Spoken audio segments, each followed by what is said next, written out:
question du jour. It's a question of the day in French. Trying to class it up a little bit in here. What is your favorite IP that doesn't get to use the real IP? What do I mean by that? Well, today we're taking a look at Ghostbusters Blackout, but it doesn't really look like Bill Murray or Dan Aykroyd, or for that matter, it doesn't look like anybody from the Ghostbusters universe. It's more of an animated style. What's your favorite IP that doesn't get to use the real IP? And what do you like that better, or do you like it worse? Would you rather someone use more of a photorealistic look of your favorite IP, or would you rather them stick to kind of this more artistic style so they can take more liberties?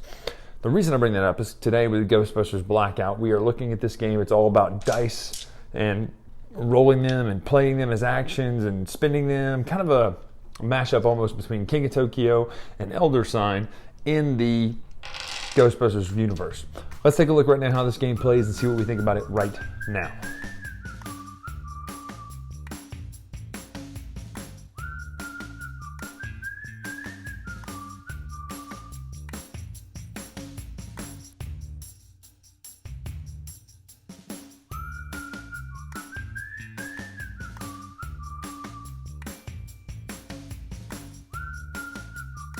So here's the game all set up for 4 people. Actually, 2 people, 3 people, 1 person. It doesn't matter. You have to play with 4 people no matter what. 4 characters. So I've got Winston, Venkman, Ray, and Egon here from the original, because that's the only Ghostbusters that's any good. But what happens is you also get the colored dice in the character color of your standee, which are based out there. And what's going to happen is essentially you're going to do actions on your turn using the dice that you have in front of you, a la a cooperative King of Tokyo. Think of it like that. The different actions are listed here on your player board, what they actually do. Things like reducing chaos, moving through an adjacent borough in New York there, purchasing some of the equipment cards that are down here. Some of them require other things as well. So it's got a kind of a feel like Elder Sign as well. You're needing specific dice to beat specific things on these certain cards and things like that. So this enemy here takes those 2 symbols and those 2 symbols, but some of them have specific color symbols to beat them. But anyway, the point is you set it up like this. A ghost goes in each of the boroughs. You start here in the middle, and there are 4 phases in the turns. Now, there's no specific amount of turns, but basically the game is over and you lose if the chaos reaches 20, or you win if you capture 15 ghosts. It's the only way to win, really. So at the beginning, you'll spawn ghosts where there's empty ghosts. Then you'll do any kind of ghost effects that happen at the beginning of the round. So some of these, like this Draugr here, take place at the beginning of the round. It says possess anyone in the same location, plus cause 1 chaos per round. So he's a pretty tough one, but he's not too hard to beat. 3 different symbols. What you'll do then is you'll roll your die. Everybody will roll their dice. Now, you have to complete your actions for a character completely before you move on, but there's really no specific turn order. You can, say, okay, Winston's going to go, then Ray, just like most cooperative games in that aspect. But once you roll these dice, you're going to do different things with them, essentially, like I mentioned. But you can give a die to someone who's in the same borough as you if you don't have any use for it, and they clearly do. Also, it says once per, they all have different powers. So Winston's here is once per activation, you may move to an adjacent borough without spending any dice, a la basically having the car.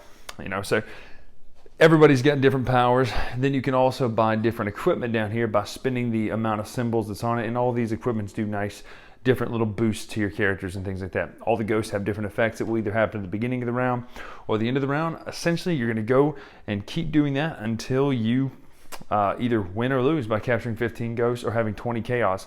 In the cleanup phase, one thing happens though. If there's a ghost in an area and there's no Ghostbusters there, they add a chaos. Or they also add additional chaos depending on what their character card is, but you're always guaranteed to add a chaos if there's not a Ghostbuster there. So it's kind of tricky to manage and mitigate that chaos and try to quickly take it down. Now, if you roll this symbol, you can drop the chaos by 1, so it's not just constantly ramping up, but you do have to kind of juggle those actions and juggle those dice as you go through.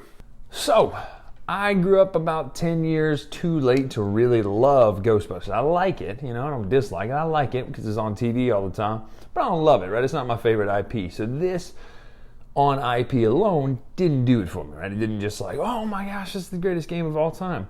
In fact, playing through this, it's just a little bit bland because the IP doesn't jump out at me. The art is not doing it for me. I know it's called Blackout, so the map is blacked out.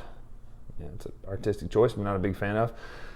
Yeah, it just the art's not hitting on much. The mechanics, that's where it kind of shines, though. The idea of mixing up the King of Tokyo and Elder Sign mechanics, where it's a co-op game, but it's pretty simple. It's not overly complicated. It's not super hard to beat a ghost. In fact, it's pretty easy to beat the ghosts that are out there. Pretty easy to capture them. I do like the fact that you get all the, everybody's got their own player power, so choosing your team is actually kind of good because you can get some nice combos and things like that. I like the equipment cards that are out there. Those do change it up and make it a little bit more spicy for you to play. But on the whole, it's just not that much of an exciting game. Now, if you like the Ghostbusters IP, you're probably going to love this because it is kind of an Elder Sign version of Ghostbusters. I mean, you're kind of going around the city, even though there's only a few spaces, and you're locking up ghosts by spinning the dice and being strategic about how you're going to use the dice. And do I want to give you that die, or do I want to hold on to it just in case? Or not hold on to it. Do I want to spend it here, or do I want to give it to you? Right. So there's a lot of push and pull with that. But at the end of the day, it's not that deep of a game. But it's not trying to be. It's not trying to be Arkham Horror 2nd Edition, the Ghostbusters game. It feels much lighter. So that may be your style. This, to me, is a miss, just mainly on the fact that the art I don't like very much.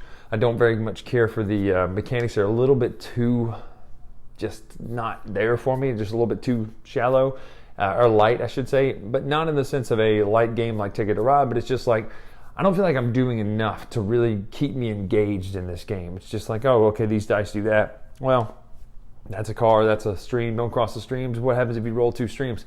Nothing really actually happens. So you kind of lose some of it in the theme alone, but the mechanics themselves just don't bear out that much. But that is Ghostbusters Blackout. I'm not a fan. I'm going to pass on this one. So if you're a Ghostbusters fan, you might appreciate this. If you're looking for a quick co-op game or even a solo game, and you do like the Ghostbusters, you'd probably definitely want to pick this up. So I'm Bryan Drake here on the Dice Tower. Make sure to follow us on Twitter, Instagram, etc.